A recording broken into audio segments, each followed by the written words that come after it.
नमस्कार, मैं हूं निकिता सिन्हा। आप सभी दर्शकों का एबीएन न्यूज में स्वागत है। देश विदेश के खबरों को लेकर उपस्थित हूं आपके बीच।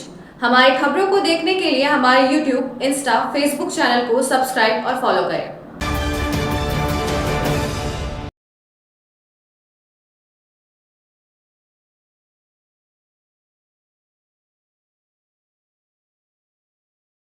ऑपरेशन सिंदूर के बाद भारत ने दुनिया भर में अपना पक्ष रखने के लिए सर्वदलीय सांसदों का डेलीगेशन भेजा था। भारत के 7 डेलीगेशन ने दुनिया के 33 देशों में देश का पक्ष रखा और पाकिस्तान की आतंकी हरकतों को बेनकाब किया। अपना काम पूरा करके वापस लौटे सभी डेलीगेशन के सदस्यों से पीएम मोदी ने 10 जून को मुलाकात की। मुलाकात के बाद डेलीगेशन के सदस्य सांसदों ने भी पीएम मोदी से हुई मुलाकात को सुखद बताया।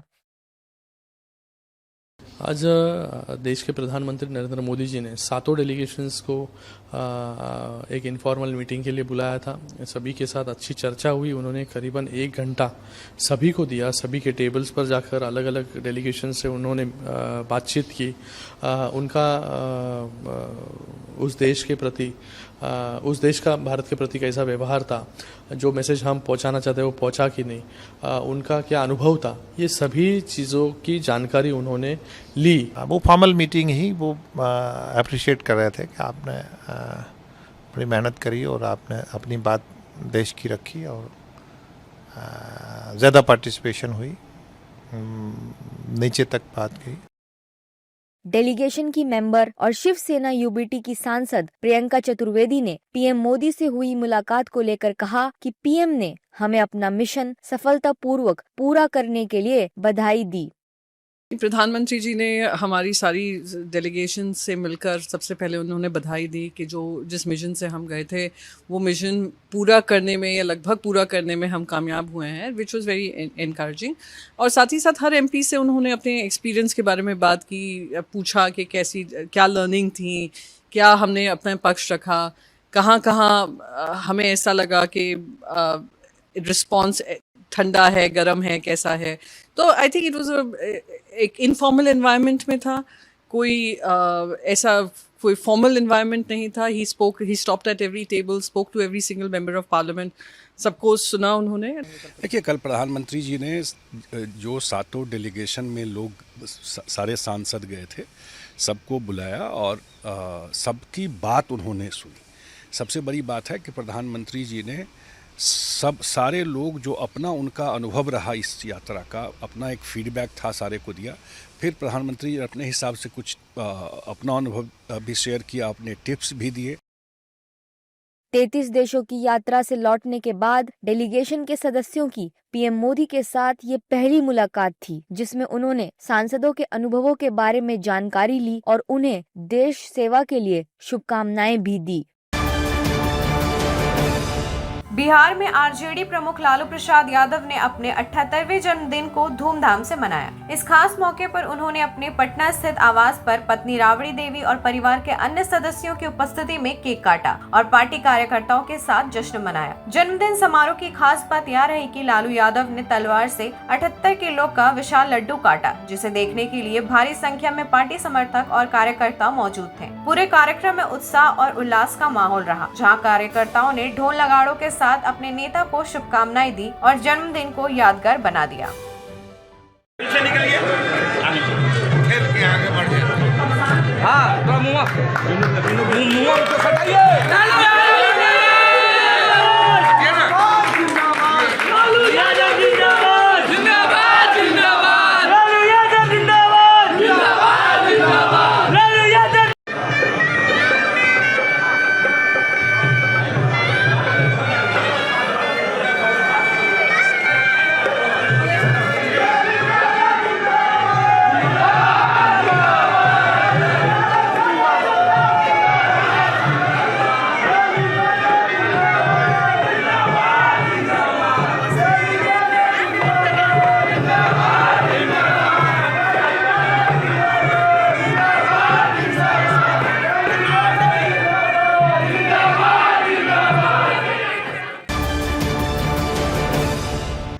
सिंकनीज में अवैध शराब के खिलाफ बड़ी कार्रवाई करते हुए पुलिस और आबकारी विभाग की संयुक्त टीम ने करीब 94 लाख मूल्य की 8000 लीटर देसी और विदेशी शराब नष्ट की। एसपी अंतर सिंह कनेश ने बताया कि यह कार्रवाई लंबे समय से चले आ रहे अभियान के तहत की गई, जिसका उद्देश्य जिले में अवैध शराब कारोबार पर लगाम लगाना है। उन्होंने कहा कि जब्त की गई शराब को नियमानुसार नष्ट कर दिया गया और आगे भी ऐसे अभियान जारी रहेंगे ताकि समाज में शराब से जुड़ी गैर कानूनी गतिविधियों को रोका जा सके।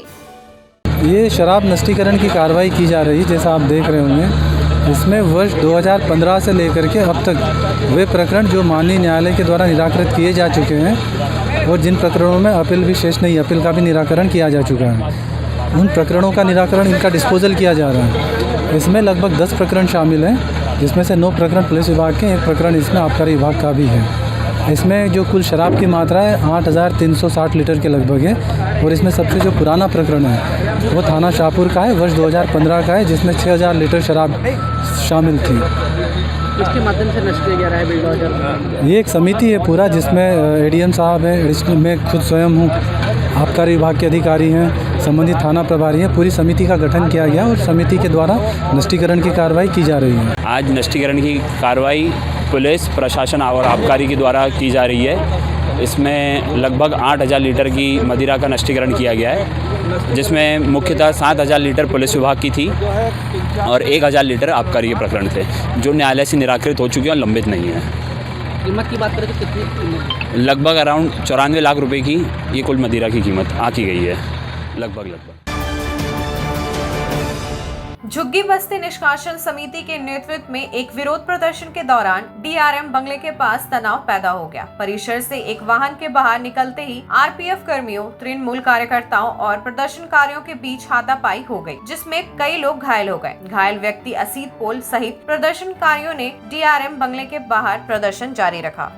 डीआरएम बिल्डिंग हम लोग का घेराव था, उसमें शांतिपूर्वक आंदोलन चल रहा था, लेकिन हम लोग देखा गाड़ी निकाला डीआरएम बिल्डिंग से, हम लोग का आंदोलन चल रहा, स्लोगन चल रहा था, हम लोग बैठे थे उधर, तो 9:30 हम लोग देखा आरपीएफ के पास कोई इंस्ट्रक्शन आया होगा तो लाठीचार्ज करना चालू करवा दिया, सबको टाना हिचड़ा करना चालू कर दिया, महिला लोग पर आक्रमण किया, उसमें किया हम लोग।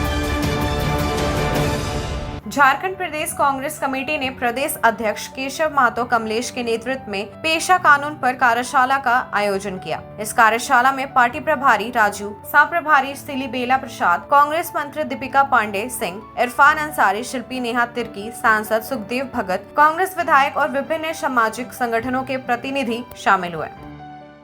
पेशा रूल्स में लैंड एक्विजिशन के बारे में कंसल्टेशन वर्ड यूज किया। इलेक्शन में पूरा ट्राइबल एरिया में डिफीट ट्राइबल्स दिया, क्योंकि ट्राइबल्स को ये पता लगा ये 2013 एक्ट में कंसर्न है, मतलब लैंड एक्ट 2013 में वो सेक्शंस में पढ़े तो आपको पता चलेगा कितना, क्योंकि वो एक्ट तैयार करने में मेरा पर्सनल भूमिका था। जब मैं नेशनल एडवाइजरी काउंसिल में काम करते थे, उसी टाइम में ये लैंड एक्ट 2013 निकाला। उसी टाइम में हम सोचा पेशा के ज़्यादा हम देखना पड़ेगा, पेशा में केवल कंसल्टेशन है। मंत्री इरफान अंसारी ने कहा, राज्य में कोविड के कारण किसी की मौत नहीं हुई है। आप जिस मरीज का जिक्र कर रहे हैं वह लंबे समय से बीमार था और उसे कोई स्वास्थ्य संबंधित समस्याएं थी। इलाज के दौरान उसकी मौत हो गई। हमारे डॉक्टरों ने उसे बचाने की कोशिश की, लेकिन वह गंभीर बीमारी से पीड़ित था, जिस कारण उसकी मौत हो गई। देखिए, मैं बार बार कहना चाहता हूँ, जो बातें मैंने देखा, कोविड के कारण किसी की मृत्यु नहीं हुई है।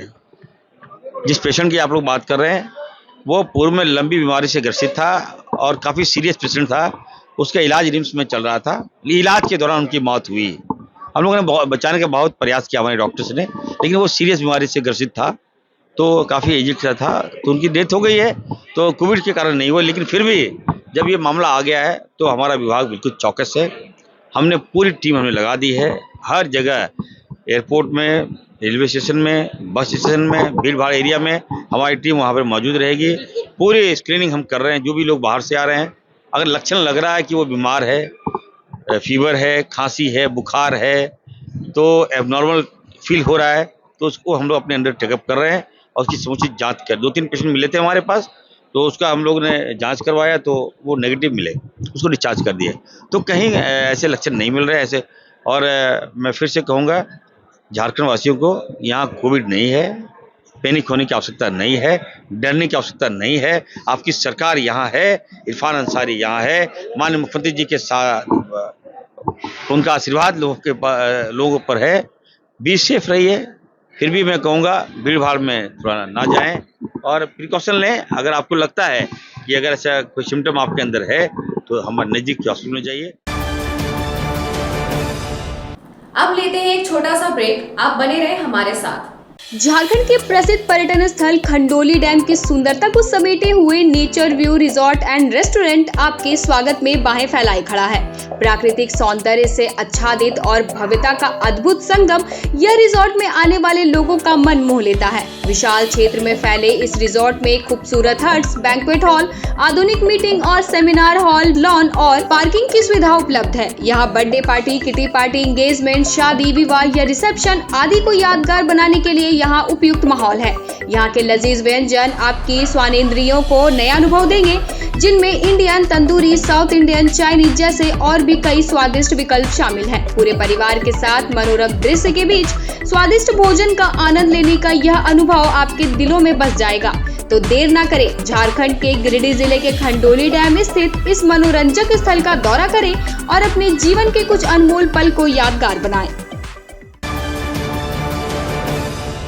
सीहोडी कॉलेज मोड़ के निकट रेलवे ब्रिज के पूरब में स्थित पावित्री हॉस्पिटल के संचालक डॉक्टर रितेश कुमार सिन्हा अपने मरीज का इलाज करते हैं।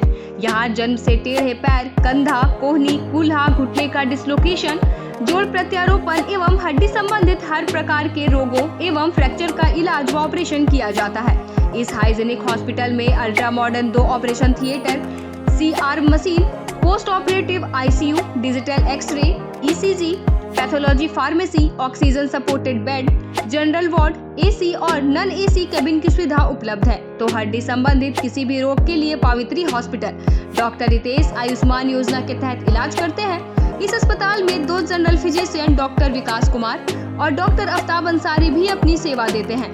पता कॉलेज मोड़ के निकट रेलवे ओवर ब्रिज के पूरब में, सीहोडी, गिरिडीह। उच्च क्वालिटी का सोलर लगवाएं, बिजली बिल बचाएं और निश्चित धन कमाएं। प्रधानमंत्री सूर्य घर मुफ्त बिजली योजना के तहत झारखंड, मध्य प्रदेश, पश्चिम बंगाल और महाराष्ट्र के नागरिक अब अपने घर पर सोलर पावर प्लांट लगाकर न केवल मुफ्त बिजली प्राप्त कर सकते हैं, बल्कि अतिरिक्त बिजली बेचकर लाभ भी कमा सकते हैं। इस योजना में 78,000 तक की सब्सिडी, 300 यूनिट तक मुफ्त बिजली, 25 साल की गारंटी और 5 साल की फ्री सर्विसिंग का भी लाभ मिलेगा। 50 रुपए प्रति किलोवाट की दर से आवासीय, इंडस्ट्रियल, कमर्शियल स्थानों पर 1 किलोवाट से 2 मेगावाट तक के ऑन ग्रिड, ऑफ ग्रिड और हाइब्रिड सोलर पावर प्लांट लगाएं। इस मौके का फायदा उठाकर आप जिला और ब्लॉक चैनल पार्टनर बनकर भी लाभ कमा सकते हैं। अधिक जानकारी के लिए मिले अजा बिहारी अंकुर प्राइवेट लिमिटेड, महिला कॉलेज के निकट, बरगंडा, गिरिडीह।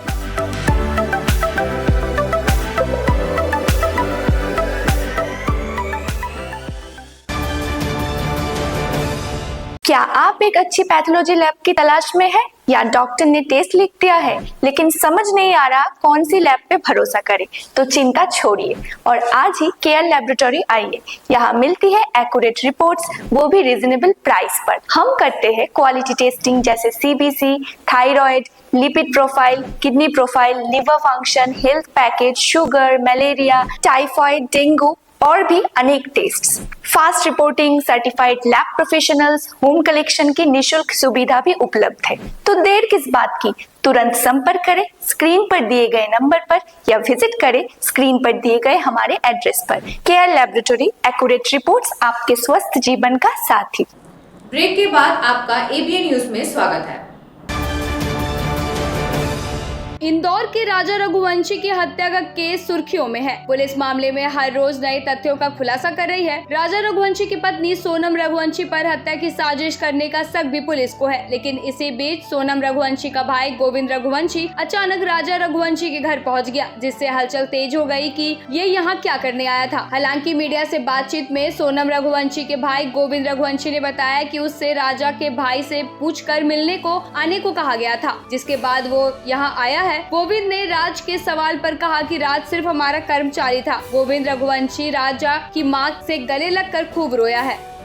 गोविंद भाई की कल मेरी बात हुई थी, बोले मैं इंदौर आ रहा हूँ, बोले मीडिया वाले में, और मैं आपके घर पर मिलने आ रहा हूँ, बोले मैं, और मीडिया से मैं आके बयान दूंगा। बोले मैं मेरे सामने तो नहीं कबूला है, मुझे कबूला नहीं गया है, क्योंकि मैं सिर्फ 2 मिनट के लिए मिला था। रात को 11 बजे मिला, वो भी मेघालय पुलिस सरकार के हाथ में जारी थी लड़की, उस समय मिला, तो मेरी उनसे ज्यादा बात नहीं हो पाई। राज की भूमिका के लिए क्या कहेंगे? राज हमारे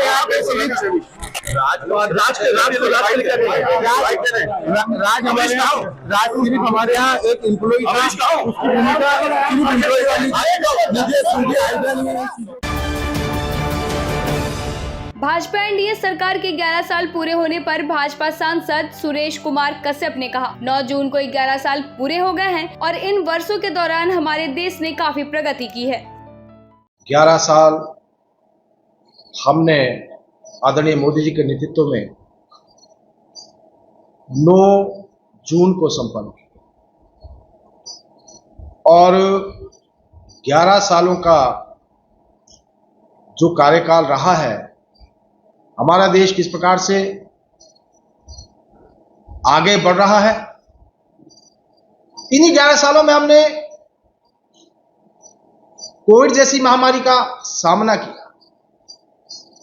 एक भयंकर महामारी इस दुनिया में, इस देश में आई, जिसका कोई इलाज नहीं था, जिसके लिए कोई वैक्सीन दवाई उस समय संभव नहीं लग रही थी। और हमारे देश में जब भी कोई इस प्रकार की बीमारी, इस प्रकार की महामारी आती थी, तो वैक्सीन आने में दशकों लग जाते थे। हमें इंतजार करना पड़ता था 10 साल, 20 साल, 25 साल, तब हमको दूसरे देश वैक्सीन देते थे, जब पहले अपने देश का टीकाकरण करते थे। लेकिन जब कोविड महामारी आई, मात्र 9 महीने में हमने एक नहीं 2-2 वैक्सीन तैयार की। हमने पूरी दुनिया को बता दिया कि आज का भारत बदला हुआ भारत है, ये नया भारत है। मात्र 9 महीने में हमने अब एक नहीं 2-2 वैक्सीन तैयार की और देश के 100 से ज्यादा देशों को अपने नागरिकों का वैक्सीनेशन तो हमने करवाया ही। 100 से ज्यादा देशों को हमने वैक्सीन, फ्री वैक्सीन देने का काम किया। इन 11 सालों में जिस प्रकार से देश में जो क्रांतिकारी परिवर्तन वर्तमान एनडीए सरकार के समय में हुए हैं, वो एक लंबा इतिहास है। जैसा व्यक्ति देश का प्रधानमंत्री, एक मजबूत सरकार, एक सशक्त सरकार, एक ऐसी सरकार जिसके अंदर निर्णय लेने की क्षमता है, इस देश में विराजमान। ट्रिपल तलाक जो महिलाओं के लिए एक अभिशाप था, उसको समाप्त किया। नागरिकता संशोधन अधिनियम लाकर जो लोग पाकिस्तान, बांग्लादेश, अफगानिस्तान में जो अल्पसंख्यक थे, उसमें चाहे हिंदू, सिख, बौद्ध, जैन, ईसाई, पारसी, जिनके ऊपर अत्याचार वहां पर हो रहे थे, इस देश की शरण लिए हुए थे, उनको इस देश की नागरिकता देना। इसके साथ साथ जिस प्रकार से नारी शक्ति बंधन अधिनियम लाकर मातृशक्ति जो हमारे समाज का 50% है, उनको लोकसभा और विधानसभा में 33% आरक्षण देने का अधिनियम कोई लेकर आया, जो नारी शक्ति के उत्थान के लिए मैं कह सकता हूं बहुत बड़ा कदम। ये तभी संभव हो पाया जब देश में एक ऐसी सरकार जो नारी का अभिनंदन करती है, जो नारी का सम्मान करती है, ये एनडीए की भारतीय जनता पार्टी की सरकार। आज माता पिता के लिए, बच्चों के लिए खुशी का दिन है। आज से उनका शोषण बंद, उनका डिस्क्रिमिनेशन बंद, उनके जेब से एक्सटॉर्शन बंद। दिल्ली की रेखा गुप्ता सरकार ने जनता के हित में बड़ा फैसला लिया है। सीएम रेखा गुप्ता के नेतृत्व में हुई 8वीं कैबिनेट की बैठक में Delhi school education transparency in fixation and regulation of fees 2025 bill को मंजूरी दे दी गई है। प्राइवेट स्कूलों द्वारा मनमाने ढंग से फीस बढ़ोतरी से परेशान पेरेंट्स को इस बिल से बड़ी राहत मिलेगी।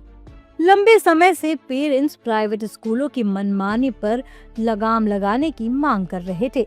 दिल्ली कैबिनेट की मुहर लगने के बाद इस बिल को एलजी और फिर राष्ट्रपति के पास भेजा जाएगा, जिनकी मंजूरी मिलने के बाद ये कानून बन जाएगा।